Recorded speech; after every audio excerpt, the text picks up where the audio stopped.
Welcome to the Undisputed podcast. I'm your host, Jenny Taft. This podcast is a condensed version of today's episode of Undisputed, handpicked with the best segments and discussions. Skip, Shannon, let's go.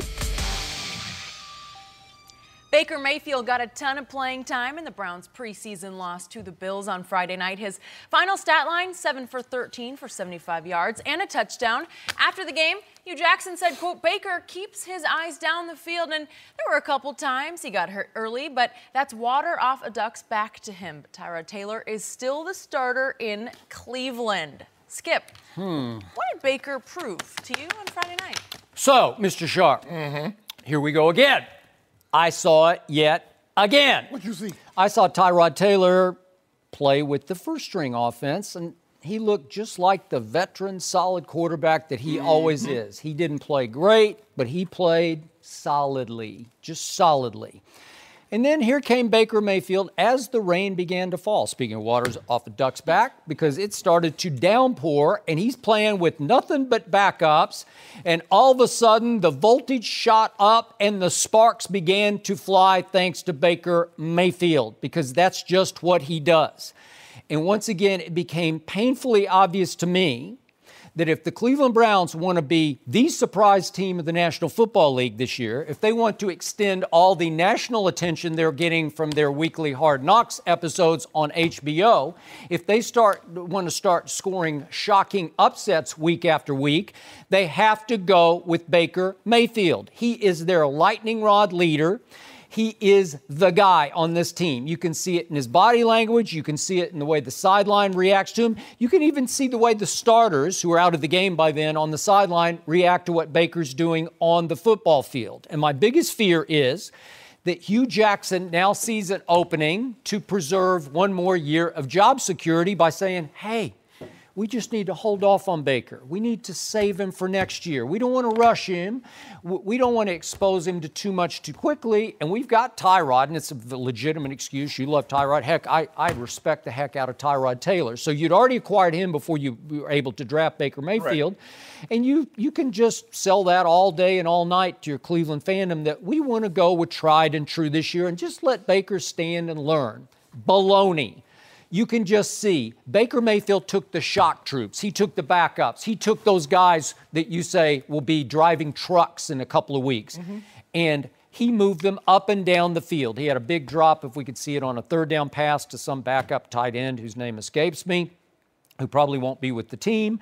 And he's throwing to a kid from Texas A&M that maybe Jenny will remember, named Damian Ratley, that they got in the 6th round. That's his go-to receiver.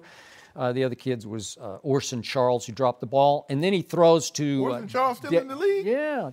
He's out of Georgia. Yeah, I know. Yeah. He's one of their, like, the 4th-string tight end. And then he throws a touchdown pass to one Derek Willis, who's undrafted out of Texas Tech, a rookie, and he catches it. It looked like a touchdown to me, but New York reversed it, so Baker didn't get the touchdown. Nick Chubb ran the ball in. Well, it wasn't a touchdown then, Skip. Well, it looked good to me. It looked like a really good fade route throw that was right on the money, and Derek Willis... But the guy didn't hold on to it, though, Skip. No, he held on to it. He just came down with his knee on the line or whatever it was. So what's the problem? Well, the problem is that you could just see the electricity go up with Baker Mayfield on the field. And I'm going to say it again. He's just better than Tyrod. And it's no offense to Tyrod. He's just better. He's got a whip of an arm. He's got lightning in his body. You could just see it in his body language that everybody just comes more alive when he steps on the football field. So I don't see it unless Hugh just wants to give himself 1 year of job security. And I don't know, maybe John Dorsey's thinking along the same lines. Hey, we've got Baker in the bank here. We can push it all back a whole year. Well, we'll be good for a whole year. And then the clock can start ticking on us when Baker takes over next year. Nope, not if you want to make a splash this year, because this kid is ready to make a splash. So you believe that the Browns should go with Baker Mayfield? Hugh Jackson should decide to go with Baker, even at the expense of his job. Expense of whose job? Hugh Jackson. I'm going to say he's going to not only save his job, he's going to take off as the head coach of the Cleveland Browns. You do realize that Hugh Jackson has won one game over the last 2 years. He needs to win now. Skip, this is a very unique situation because normally what happens when a number 1 quarterback draft pick comes in, there's a new head coach. Cam Newton, he had Ron Rivera. You see Andrew Luck had Chuck Pagano. Marvin Lewis had Carson Palmer, but John Kitna. So he had room. What it is, Hugh is already there. So now Hugh is saying, hold on, one game, I'm 1-31 in 32 games. I've got to win. Now, Baker Mayfield will probably outlast Hugh Jackson. But Hugh's saying, I hope not. But here's the thing. You know what? They could make quite a duo. They could, and I hope they do. But Hugh is looking at it like this. I would rather get fired playing the guy that I believe gives me the best chance to winning as opposed to going the other way. That's how coaches normally work. If I'm going to lose, I'm going to lose my way. And then I can live with that. It's when I do it someone else's way and it doesn't work out that I'm going to have the problem. I should have just followed my gut. I should have just went with my instincts. And Hugh's saying, I believe Tyrod Taylor early gives us the best chance of winning. Because here's the thing, Skip. You can always go to Baker Mayfield. But can you imagine 3-4 games into the season, Baker Mayfield is not playing well, and you got to go to Tyrod Taylor? He's the number. I don't care how cocky he comes off. He has emotions. He's human. You get benched. He's never been benched. He's always taken over the job. So he has the supreme confidence. He has the utmost confidence. Can you imagine week 4, week 5, he hadn't played well, and now Tyrod Taylor's starting? Can you imagine what that does to his confidence? You can always go to Baker Mayfield. I just believe in this situation, Hugh Jackson is handling this correctly. Start with Tyrod Taylor. Tyrod is not playing well. You can always go to Baker Mayfield. But if you start Baker Mayfield and things go sideways, you're going to lose your job, and then they're going to put Tyrod in there, and that doesn't work well for you. Who do you think long-term will be the better quarterback in the NFL, Baker Mayfield or Tyrod Taylor? I believe Baker Mayfield should. I think he's going to be a lot better, and I think he already is better. And Baker doesn't get any credit, Skip, for going up and down the field because he's the first overall draft pick. He's more talented than those other guys. So he's playing in a driving rainstorm with pure backups. And I don't know how many passes he throws to those guys in practice. I don't know. Does he have any rapport, any connection, any wavelength with, Damian Ratley? Seriously, does he? Jan, guess who else was playing in the rain? All those other guys. You make it seem like Baker. Well, Tyrod did not play in the rain. Rain didn't start until Baker was on the field. I'm saying all those other guys and all the other team. You make it seem like Baker Mayfield was the only one getting rained on and everybody else was in the phone booth. No, but who has the hardest job when the rain falls? I think it's the quarterback. Silly me? I don't know. I think it's the quarterback. Well, I got to catch it. It's no picnic for me either. Well, that's true. But it's harder to throw it than it is to catch it in the rain. Well, if you got big hands, it's easier to throw the football. Oh. But when you got, Oh, so now you're saying Baker has little hands? Little hands. Oh. I'm not saying anything. Well, hold on. What did the measurements say? How did the measurements read at the combine? What did they say? He had on the smaller side of hands, Skip Bayless. You know that, I know that. See, what you try to do, make it seem like I'm coming up with something. What did the measurements read? Well, Johnny Manziel is 2 inches shorter but has much bigger hands. Okay, so what you want me to do about that? I don't know. Maybe it doesn't matter. Well, maybe Johnny Manziel should have played first base or something. I ain't got nothing to do with me. I'm talking about Baker Mayfield. And Tyrod Taylor should start. Tyrod Taylor has done nothing. If Baker was like, oh, my God, he's only completing 54% of his passes, Skip Bayless. Tyrod has a better completion percentage. Yep. More yards per attempt. So what do you want me to do? It's not like he's falling off the cliff. If you took the tape of these two quarterbacks through 2 exhibition games and you just sent it around the league to various GMs and personnel directors, I promise you the votes would come back in heavily Tyrod. That it would be Baker Mayfield, that he's just outplayed him. You can just see it. If you put the eye test to what you see, what I just see on television, you can just see Baker's better. You can see that even the backups, the shock troops, respond better than the first team did to Tyrod. You can just see it. I know a guy that can give you a great deal on the 4K television because you need to get a new TV. That 2K that you got. You know what? If you see in that, what? We just got all new TVs like a month ago. I got 2 new ones in my office, and we got a big new one in the living room. We finally just broke down and said, we got to do this. Yeah. So we've joined the present. Yeah. So there's no concern. There's no. I can see it. Well, I got 4K. I don't need glasses like somebody across from me. Yeah. Unless those are just glasses. No. Do those have prescription? Yeah, they got prescription. Oh, I don't know. I don't need it. And when I watch it, that 4K, I'm like, Next up on Thursday night, Tom Brady plays. You can do my job too. Yeah, I can do it all. I got LASIK surgery. I can see clearly. No, you can't. You blinded. a hard time. That's a Tom Brady contact in your eye. You can't see nothing. Nope. Baker Mayfield is better than Tyrod. So if they want to make a big splash this year, the future is actually the present. No. That's what Baker Mayfield is. He's the future and the present. Do you listen to you? You watch Hard Knocks. Tyrod Taylor is my starter. Said it from the start. Okay, then. And it's good job security for you. Just stash him, put him on ice. We're not hold everybody off for a year. Listen, Tyrod, you're the starter. But if at any point you do not fulfill your obligation to this team, Baker Mayfield in the end, and I like Hugh too, but this is just the painful truth. Who's more valuable to this franchise right now, Hugh Jackson or Baker Mayfield? You love coaches, so you'll probably say Hugh Jackson. But it's Baker. So why would you stunt his growth for a whole year? He stunted his growth. Yeah. First of all, he stopped growing at 17. Okay, and so why would you, like you're doing the worst case scenario. If Tyrod falters, then Baker can get to play. Well, that would mean that it's a bust of the year. That would mean that Tyrod failed. Well, right? let me ask you a question. If Baker Mayfield fails, then what? I don't think he's going to fail. I'm putting it out there. I put it out there before the draft. What did I tell you? A month before the draft, I said, I'm taking Baker Mayfield number 1. And John Dorsey finally came around and said, I'll take him number 1. I want to listen. As a veteran player on that team, I believe Tyrod Taylor would give me the best chance to win. You know what? I'd like to see lie detector tests on that with all those veterans, starting with Jarvis Landry. I would love to see that. He going to take Tyrod. You know what? No, I don't think he would. I do. If you're doing popularity contest, you take Tyrod. There ain't no popularity contest. Really popularity don't win games. Well, thank you. We're not going for senior superlatives. We're not going for no Miss America, no nothing like that, no politician. We try to win games. And normally it's the buttholes that help you win the most games. So that's what I want. But in the meantime, Tyrod Taylor is it. Browns fans, you need to start campaigning against your head coach. Don't start that foolishness, man. Campaign for Baker. You know it, and I know it. Browns fans can see it because they've seen such poor quarterback play over the years. They know when somebody can play, that kid can play.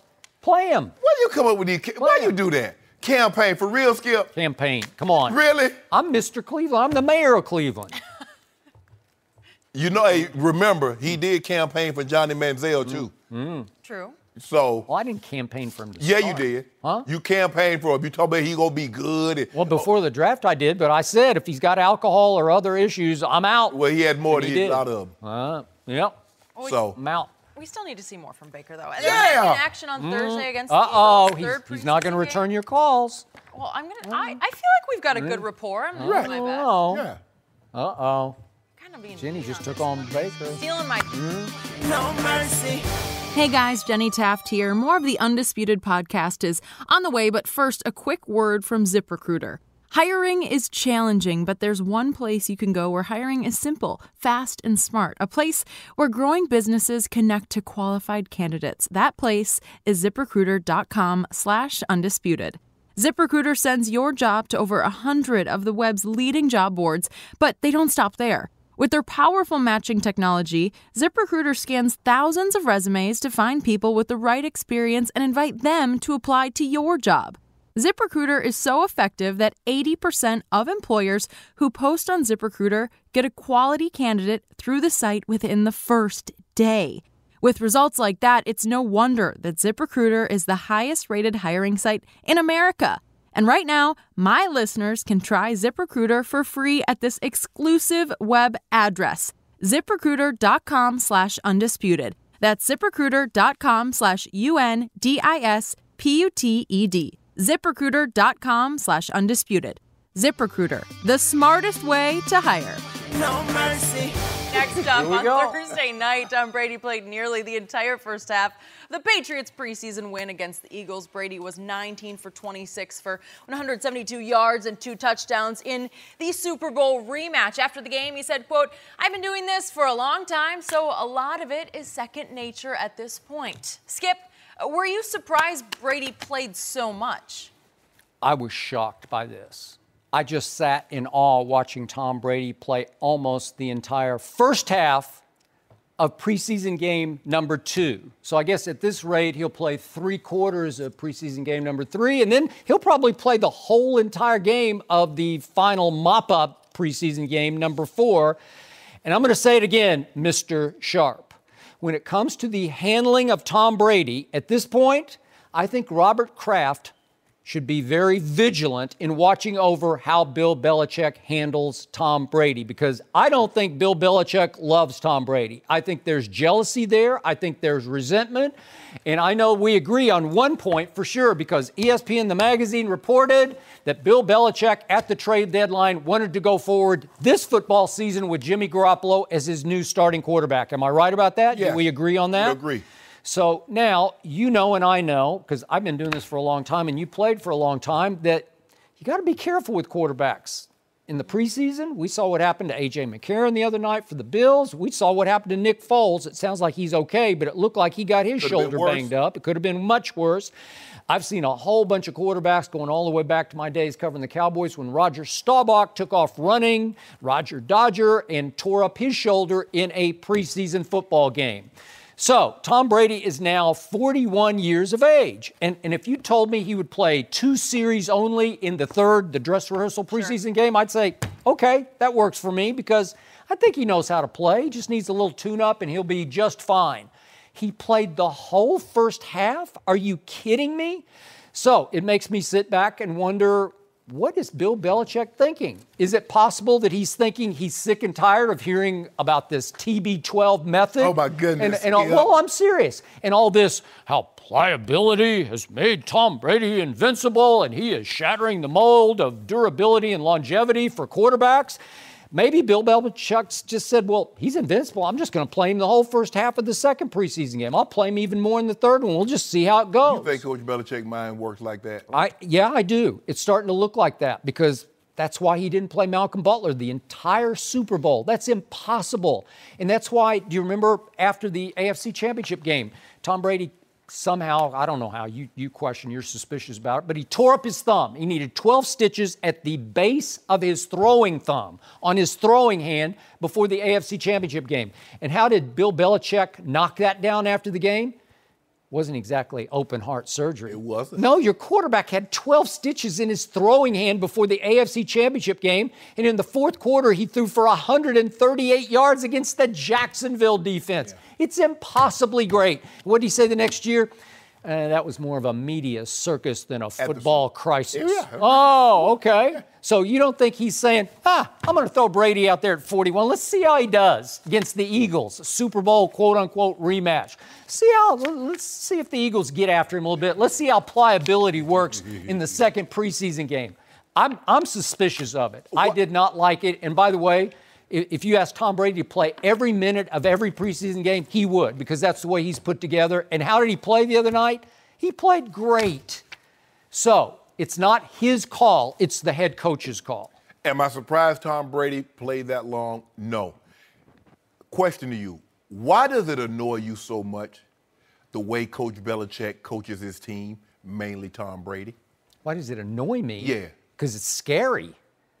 Football is scary. It's a dangerous game. Yeah, I agree. That's why you don't play your quarterback, your 41-year-old quarterback, for the whole first half of the second preseason game. This is what I believe transpired. I could be totally wrong, but I believe I'm right here, Skip.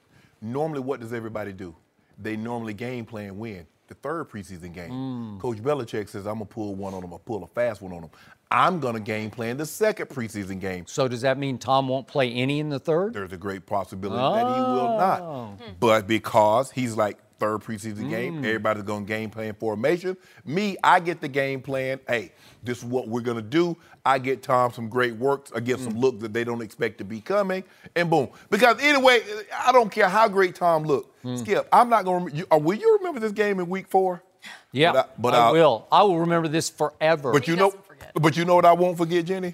Super Bowl 52. I'll never forget that as long as I live. Is that all you got? So look, listen, Tom was great. Minus Gronk, he was sharp as ever. Chris Hogan doing Chris Hogan things. Edelman doing what he does. Hey, Tom is going to spread the ball around. This is what I believe transpired. They game plan for game 2, knowing that the Eagles were going to game plan for game 3, get Tom Brady some good looks, get him some good work, get him up out of there. Hey, Tom, you good? We good. see you opening day. But Skip, don't read too much into this. This is nothing. You ever heard of this before? No. I haven't either. I've never heard of it in all my years. I've been doing this way longer than you played. I've never heard of this before. But that's before. Coach Belichick. You know he does things that are unorthodox, that normally why is Coach Belichick doing that? And Doesn't it just seem dangerously risky to throw him out there that long against a team that's really good?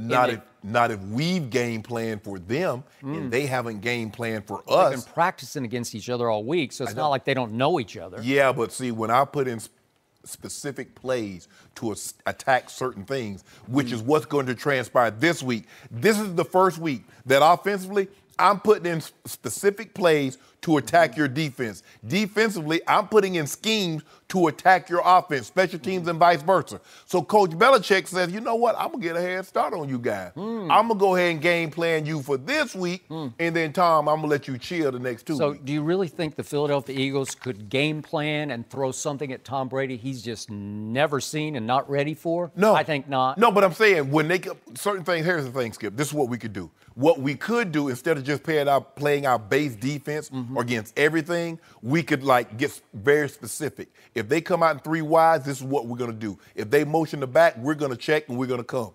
They could have easily done that because, like I said, when you go into a game in the regular season, you run plays, you run defensive schemes to try to combat what their other team, the opposing team, is doing. So the same Eagles had 2 weeks to game plan and scheme for Tom Brady in the Super Bowl, and then what happened? They beat him. Chaos happened. They beat him. They beat him. He threw for 505 yards. He put up 33 points and almost put up 41 points. And guess what they were saying? That loser. Boy, Step right up. He was just fooled all day long. The Eagles had his number all day long. He only broke the all-time playoff record for yards and passed. took the L. Nobody's going to read. That's going to be a footnote. I know, but that's a footnote. No, that's not a footnote. That's a footnote. Everybody knows. That's going to be the biggest trivia question ever. Who holds the I don't want that record? I don't want that. Do you think I would want the record, if the all-time receiving record for a tight end? Do you think I want that in the L? I mean, no, I don't want that. Don't you ever mention me in a losing effort? Yeah, but there's a big asterisk on this game because Bill Belichick, Ain't no the great Belichick, didn't play Malcolm Butler. That's all you need to know. Malcolm Butler did not play. Skip Bayless, there is no asterisk. If there's not an asterisk on any of those first 3 Super Bowls, knowing what we know about Spygate, there definitely should not be an asterisk on this game. Just go ahead and I know it's hard. It's hard to swallow L's because L's without water, they go down tough. I can just see Belichick before this game. No, he's indestructible. I'm going to play him the whole half. We'll just see how indestructible he is for the whole half. Skip, I believe there's a rhyme. There was a reason he did what he did. It's okay. That's Coach Belichick. What's the reason for Malcolm Butler? Because you still haven't given me a good one. Malcolm doesn't know. I don't. Nobody knows. The only person that knows. It's called sabotage. Don't do that, Skip. I'm doing it because that's the only logical reason. You do know. Sabotage. If Tom Brady's wins 6, so does Coach Belichick. That makes him look good also. So why would he do that? Because he got his hand slapped, his wrist slapped by Robert Kraft. He said, nope, I'm intervening. For the first time ever, I'm going to make a football decision. You will keep Tom Brady. You will play Tom Brady next year going into 2018 season, and we will trade Jimmy Garoppolo. And I don't think he'll ever get over that. So Robert Kraft better be careful. I told you, he better watch carefully how Belichick is handling the 41-year-old quarterback. Is just fine. He knows what's going on. He trusts Coach Belichick. Coach Belichick will always act in the best interest of the football team. His obligation is to the football team, not to Tom Brady. And if he felt that Jimmy Garoppolo was going to be the best viable option moving forward, he owed it to that football team. I don't care what Tom Brady has accomplished because he was very, very well compensated for what he's accomplished. Moving forward, it's Coach Belichick's job to make sure that who's going to be the best for us moving forward, not who's accomplished the most for us in the past. So Brady's favorite receiver, wideout receiver last year was Brandon Cooks. And what happened to him? He just dumped him. He just jettisoned him. But what did the Rams do? They gave him a big contract. Amendola was the same thing. But the big signing in the offseason, I thought, was Jordan Matthews from Vanderbilt University. Cut. But Skip, but who does Coach Belichick, You know this. You know Coach Belichick in his almost 20 years of being there. Mm-hmm. If you're not going to play for less than market value, you can't stay there because the quarterback. Now, this is why his teammates don't like Tom Brady. They love Tom Brady, but because he's always taking less than market value.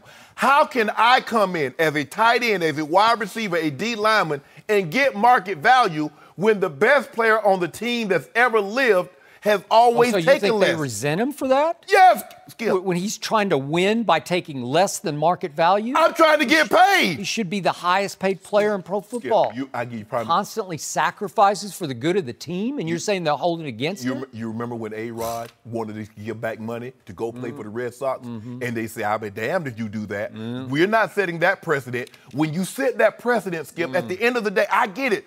That's Tom's decision. He wants to take less than market value. But Skip, when I go in there, my contract is up. I don't want to take less than market value just because he did. How is that fair to me? So LeBron James always insists on the max. Yes. And at midseason, he's always saying, I just don't have enough help. I don't have enough help. Well, maybe if you took less money, you'd have more help. What? Tim Duncan always took far less money.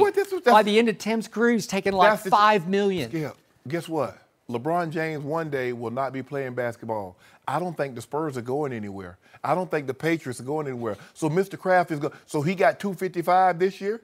Guess what? In 5 years, that'll probably be $355. So in other words, the Patriots and the Spurs are going to continue to make money. So I need to maximize my earning potential while I'm playing. So Tom Brady does is he have any hindering earning potential off the field, LeBron James? I think he makes a whole lot. Don't worry about what he's doing out the field. Why you counting that man's pockets? So he needs to maximize. All I'm saying is, look, this is what I'm saying, Skip. Tom Brady, when Tom Brady does his contract, let that be Tom Brady. But don't come to me when it's my time and say, well, Tom took this. I don't care what Tom took. I want my money. Who keeps going back to the Super Bowl every year? I don't care. Patriots. Okay, so let me get this right. So the only way you go to the Super Bowl is take less money? Well, so you can have more help. Oh, the team should be better. So if your coach. So now Tom Brady has help because you keep telling me Tom Brady didn't have no help. I'm glad you put that out there. Malcolm Mitchell, his favorite young receiver. Cut. No. What's going on here? All I'm saying, it just Tom Brady like has sabotage. Help. All I needed you to say was Tom Brady had help. That's all I wanted. Jenny, go ahead. All right, we're gonna leave. We're gonna leave it right there for now and talk a little bit about LeBron since you guys already started. Yeah, what really happened between LeBron and Steph Curry at the NBA Finals? Steph gave us his answer, and we'll tell you next. No mercy. So remember this moment at the end of Game 1 of the NBA Finals with the Warriors up big in the final minute. LeBron blocks Steph Curry's shot and then stares him down. Steph was on the Bill Simmons podcast and described that moment. He said to LeBron, quote, "We're about to win and you're worried about mean blocking my shot and talking trash?" Then LeBron responded by saying, quote, "I got to do that to make sure my teammates know I'm a mentor." Steph then said, "That's messed up." Shannon, what do you make of that? This tells me everything I already knew about LeBron James, that you don't always have to lead when you're winning. When you're losing, sometimes the best leaders are formed. 11 seconds, you're down 11 with 35 seconds. If he doesn't block this shot, Skip, who cares? No one's going to pass, but he cares. Skip, let me tell you a true story. In 1995, I had off-season surgery, 94 going into the 95 season. Didn't play a whole lot in the preseason. First game of the season, Skip, we played the Buffalo Bills. I go bonkers on them. I go 10 for $180. I'm offensive player of the game. After the meeting, Steve Antonopoulos, the athletic trainer, says, Mike wants to see you in his office. So I go up there. I beat Mike to his office. I'm sitting down. And I'm thinking, Skip, he going to tell me, man, you played a heck of a game. You had off-season surgery, didn't play a whole lot in the preseason. That's what I'm thinking, Skip. I'm finna heap of praise on you, boy. Skip, he cuts the tape on. Shannon not playing hard. Shannon not running hard. Shannon not finishing his block. Cuts the tape off, he looks at me. He says, I'll never accept anything in a win I wouldn't in a loss. Had we lost that game, that would have been unacceptable. But you won. We won, and it's unacceptable. LeBron James must send a message. He must show his teammates at all time, I am the leader, and this is what is accepted. This is what is expected, not only of me, but of you also. See, a lot of the biggest misconception is that you get strength from lifting weights. You get strength from overcoming what you thought you couldn't.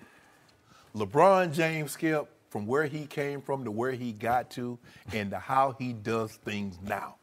Tells me everything I need to know and why it's so easy for people to follow him. I don't. Maybe he rubs people the wrong way with the cryptic tweets and the Instagram posts, all that. But I follow that young man. You know why? Because I know. What young man?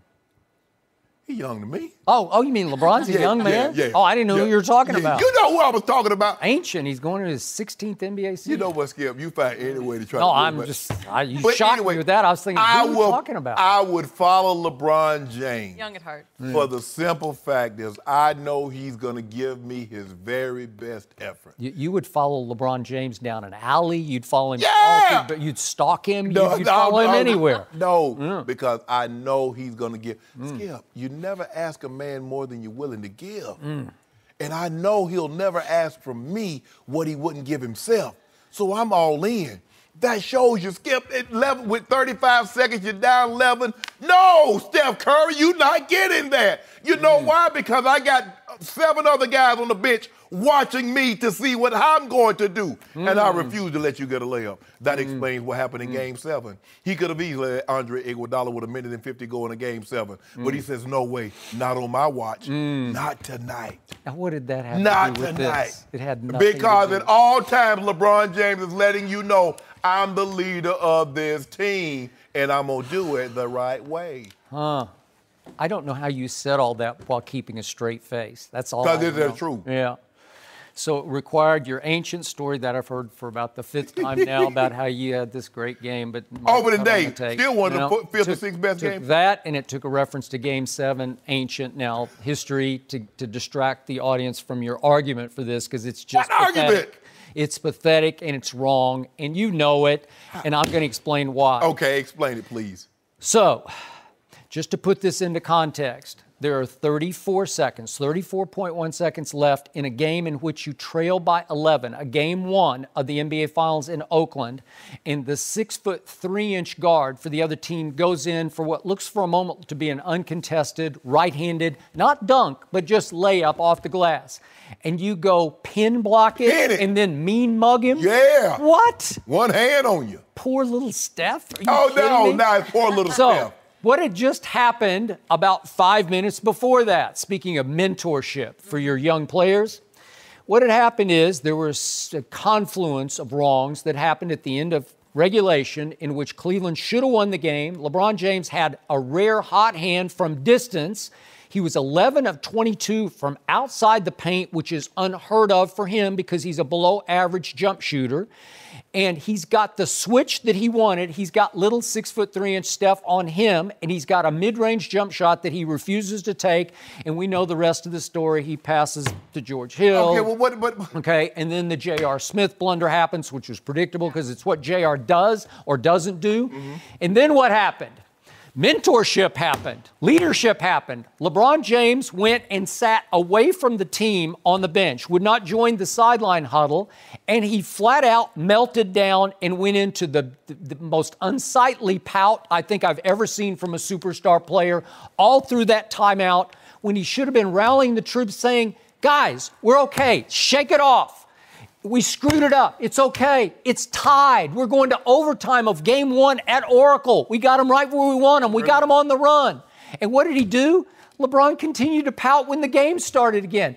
He didn't shoot the basketball for 2.5 minutes of overtime as they fell behind by 7 points, and the game was over before he finally took his first shot in overtime.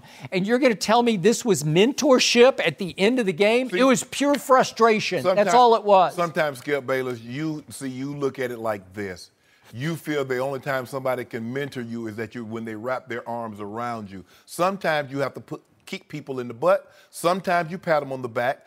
There are different ways. But in this situation, and before I go any further, Skip, which was a bigger pout job? LeBron James, what he did in overtime, or what Kobe did in Game 7 when he refused to shoot the ball out? This is game 1 at Oracle. Okay. You've got them. Okay. You've got them. You've got the invincible, the prohibitive favorite Warriors. You've got them on the ropes. You got them on the run. You got them. They had them on the rope until J.R. blunder. But until LeBron didn't shoot the shot to win the game. LeBron shoot it. LeBron is also saying, I just dropped 51 on you. I'm the baddest man on the planet, and I know y'all up here keying right now, but Steph, you're not getting this layup on my watch.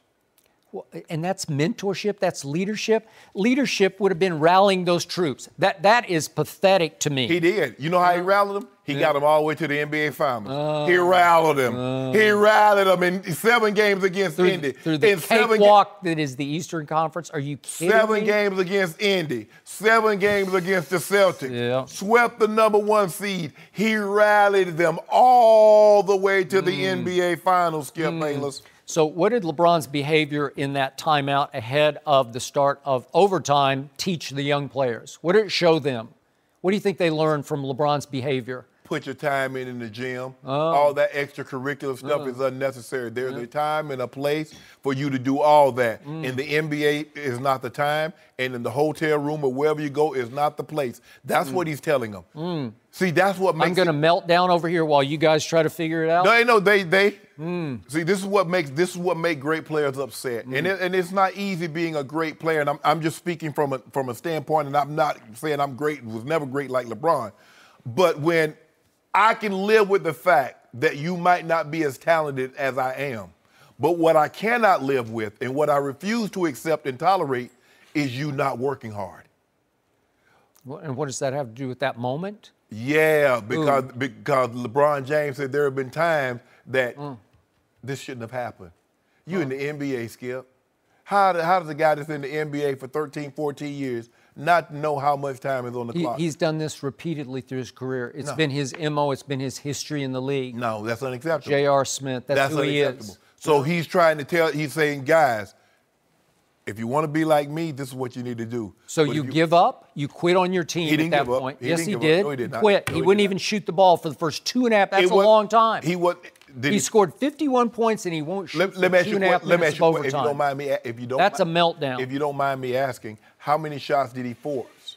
He didn't force any, so he wasn't going to force any in overtime. Got him on the run. You're down 7. The game's we over. had him. Yeah, if JR just lays the ball back up, we got him on the run. Exactly. Yeah. I love how a guy has the ball in his hands. All he has to do is go back up. If Kevin Durant blocks it, so what? You might get a foul, but it's LeBron James's fault.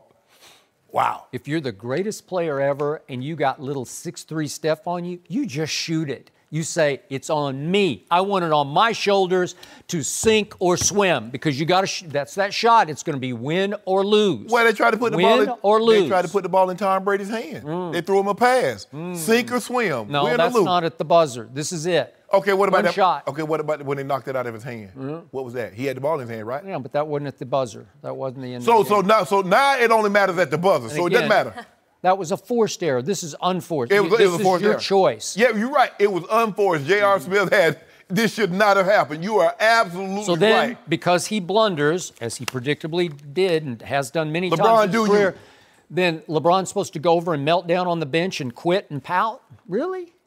Oh. Really? I've never seen anything like that from a superstar. You think Jordan would have gone over there and sat and pouted like that? I don't think so. What you mean, Jordan? First of all, Jordan would have never got a team like that to the finals. Oh. You remember, he never got a team to the finals until he got Scottie Pippen. Yeah. You know, he was first round exit. He played in the East when it was the beast.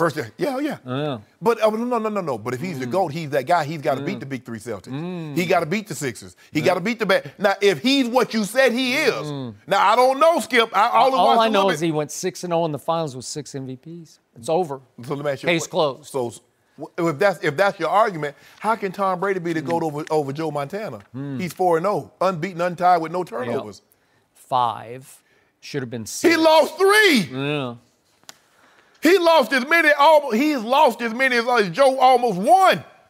It took the helmet catch. I don't want to get into all that. Skip, I can't do semantics. Yeah. The man has 11 touchdowns with 0 interceptions. You're again trying to distract the audience from the case at hand. It's LeBron quit. And then he said, I'm mentoring my young players. Let them know.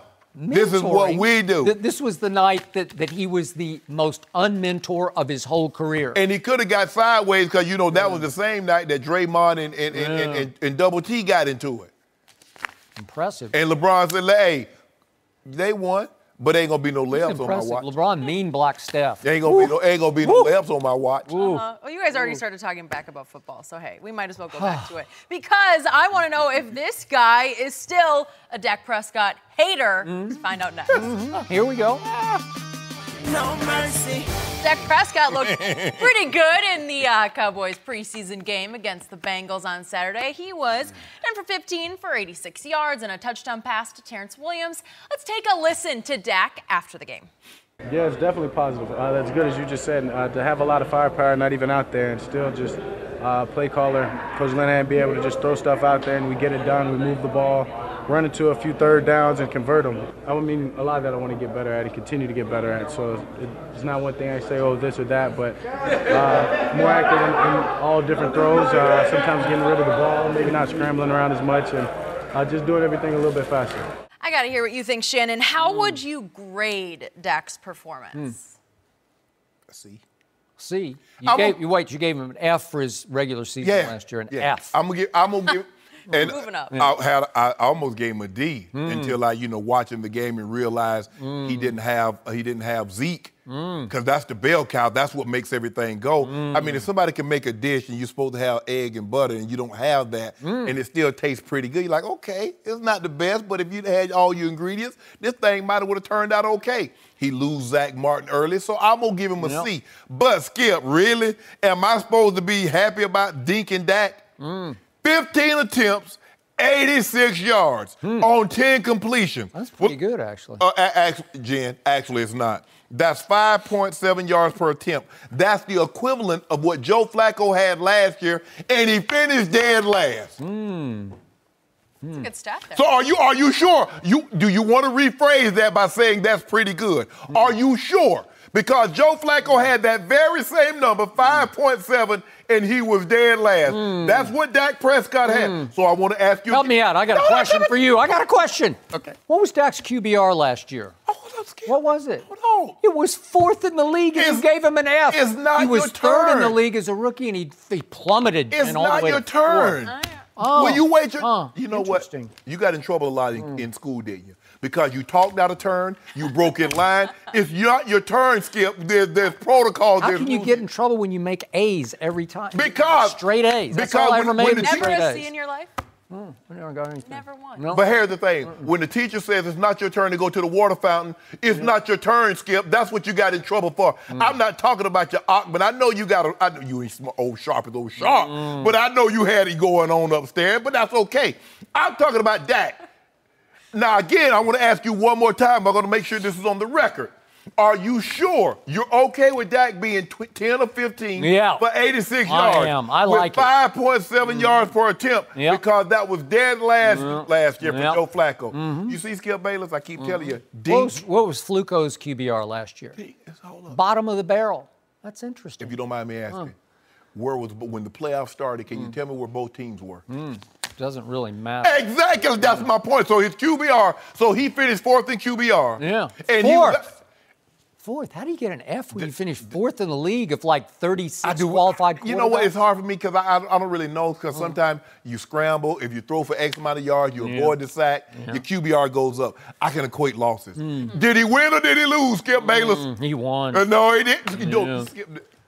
You know, it was miraculous that Dak Prescott led that team to 9-7 last year with no Zeke for 6 games and no Sean Lee for 6 games and no Tyron Smith for 4 games. What about the time How do you do that? They had leads. They had a lead in a lot of those games. Remember the Rams? They had the lead in that game. No Sean Lee, I told you. They had the lead against the Falcons. Look at Dak's QBR in those games. In the Rams and the Packers game. So how am I supposed to do? Oh, the dude got a 95 QBR, but he took the L. What that supposed to do? How does that help me, Skip? Well, you have to play defense, and they won't let Dak play safety. If they let him play safety, we might be having a different conversation about last year. Are you first two-way player? Are you blaming the defense for Zach's shortcoming? I'm blaming Sean Lee. Yeah. You ought to be ashamed of yourself. No, I'm proud of myself. No, you shouldn't be. Because one of us is telling the truth. Because you be blaming everybody else except Dak. You know what? Tell me when it's my turn. It's your turn, but you need to stop blaming folks for Dak's shortcomings. I'm going to say this again.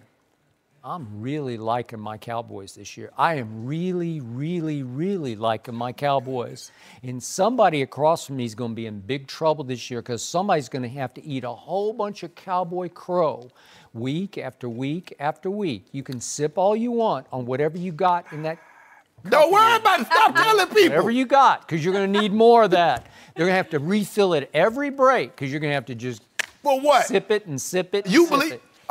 Well, okay. So, on Saturday night, I give Dak Prescott an A- because he pulled off A- against the Bengals' first-team defense. It was another thing of beauty drive, 82 yards in 16 plays. What does that smack of? That smacks of rookie year. And Dak. No, it smacks of third down conversions. He had 3 of them. 3rd and 7, he goes to his new receiver, Allen Hurns. 3rd and 3, he goes to his new rookie receiver, Michael Heekin Gallup. 8 yards. Can we see that play to Gallup? Look at this, rocket, whoosh.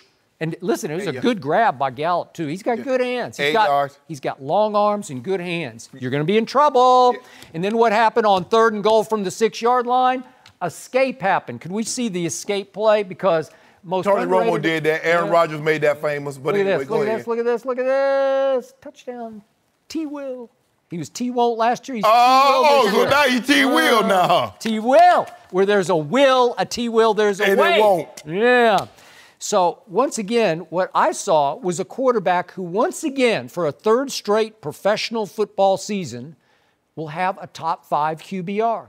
Because what's most underrated about Dak Prescott is his extreme mobility for a man who weighs 250 pounds. He's as nimble as Cam is at 250 pounds. He doesn't run straight ahead the way Cam does, but he can escape in the pocket, he can roll out, and this is a Dak-friendlier offense because they're rolling him more, and he's more comfortable escaping, spinning the wrong way out of the pocket, throwing across his body to T-Will on 3rd and goal from Aaron the Rodgers. 6. Touchdown. Aaron Rodgers do that better than anybody. Yeah, but this is 250 pounds, and Aaron Rodgers is turning into little Tony Romo because every time he gets hit, collarbone fractures. Skip, I'm giving collarbone. you, Skip, Tony collarbone. I gave him a C because he didn't have Zeke. Zach Martin did go down. His tight end. You heard what Jerry said about Rico Gathers, saying that he can block when he knows who to block. Yep. That's true. Which is not Rico caught a couple balls. Which is not a ringing endorsement, and said the angst comes from he being on the roster, knowing that who we So let go. in this masterful drive of Dak Prescott's, he's throwing to tight ends named Blake Jarwin and Jeff Swaim. You like that? They aren't exactly Shannon Sharp. And they're guess what, not Skip? exactly And Tony Gonzalez. And there's a good chance. Guess what? Those are the guys he's going to be throwing to during the season. That is true. So don't be. Hey, so I don't want to hear nothing. So this 82-yard, 16-play drive takes place with no Zeke, no Travis Frederick at center, who's a Pro Bowl center, and had lost Zach Martin already, and thank God, thank you very much. I got to knock on wood. It seems like Zach Martin's just hyperextended his knee, and I think he's going to be ready for the opener. We hope. I'm going to knock on wood one more time. So there's no Cole Beasley. There's no Tavon Austin. How does he do this with what he's got to work with? He's throwing to a rookie wideout. I don't know how he does it, but he did it. But at what point? A-. At what point in time do you want to see him push the ball down the field? I'm not talking dumping the ball off the Rod Martin. Did you see the bomb he threw to Michael Gallup in the opener? Did you see it? Threw it up the sideline. I don't know. Traveled like 40 yards in the air. Touchdown. No, it didn't travel 40 yards there. Yeah, it did. Actually, it was 33 yards. But that's not there. But I'm not going to get into some. But here's the thing, Skip. You know this, and I know this. All you concern. You know what I noticed? When it's Dak, you concern yourself with QBR because that makes it look good. But if he loses, so what? But when I tell you other guys have had big numbers, like, what does your restaurant serve? My restaurant served Dak a lot of L's last year. Well, 9 and 7. 7 L's? Really? That's a lot.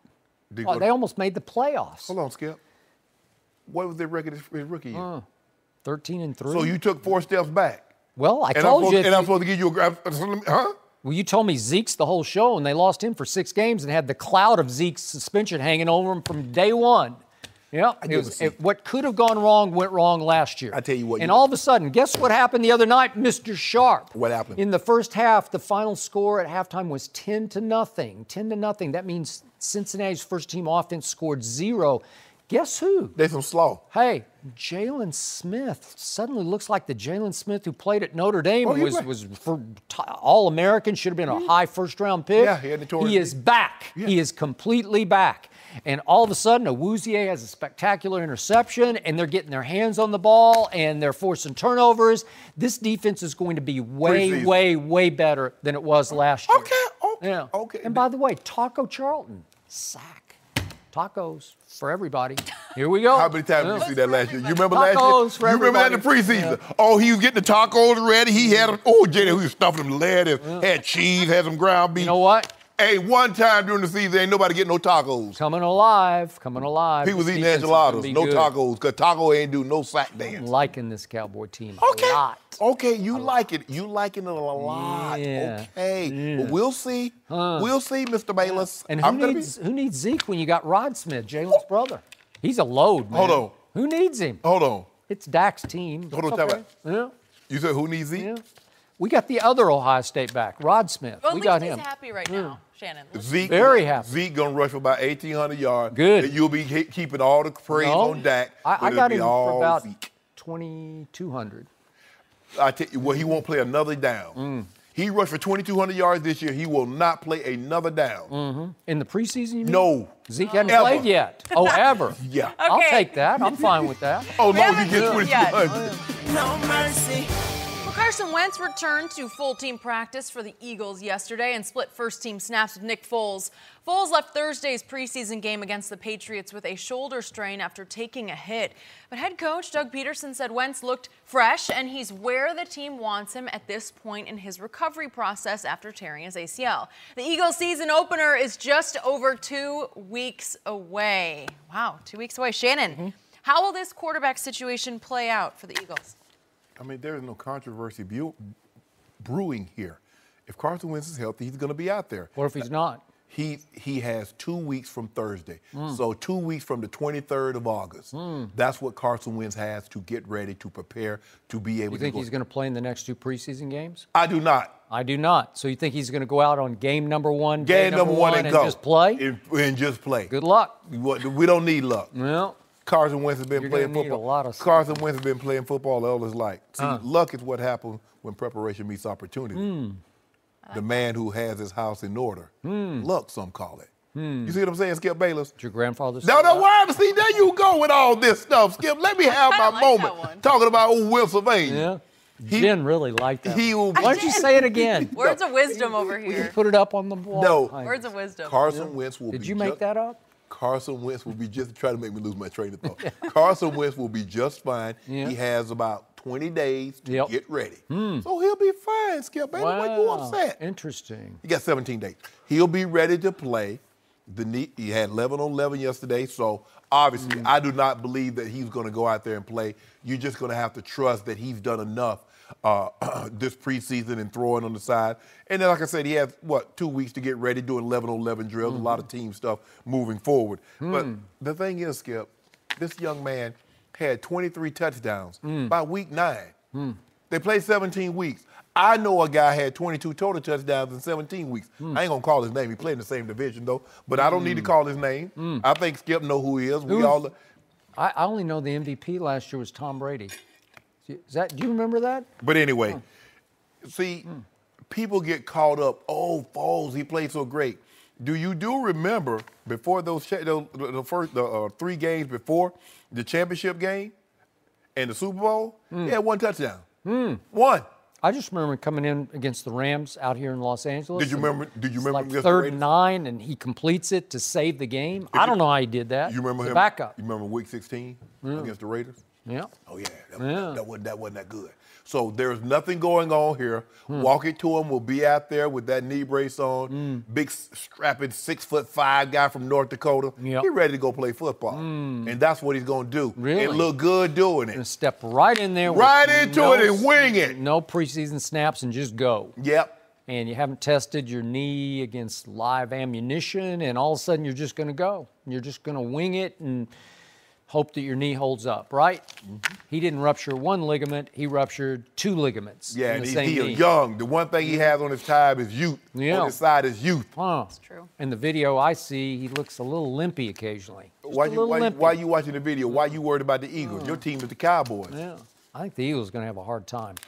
So I got to start out with what I saw when the Eagles played at Foxborough the other night. I saw Nick Foles, who did not play very well because he wasn't just under pressure, he was under attack. And I'm saying, where was all this in the Super Bowl? This defense gave up 41 points to Nick Foles, and all of a sudden, you know what happened the other night?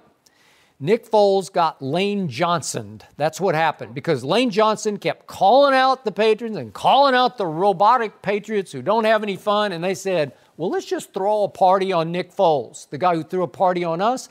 Let's just see how he likes it if we come after his behind.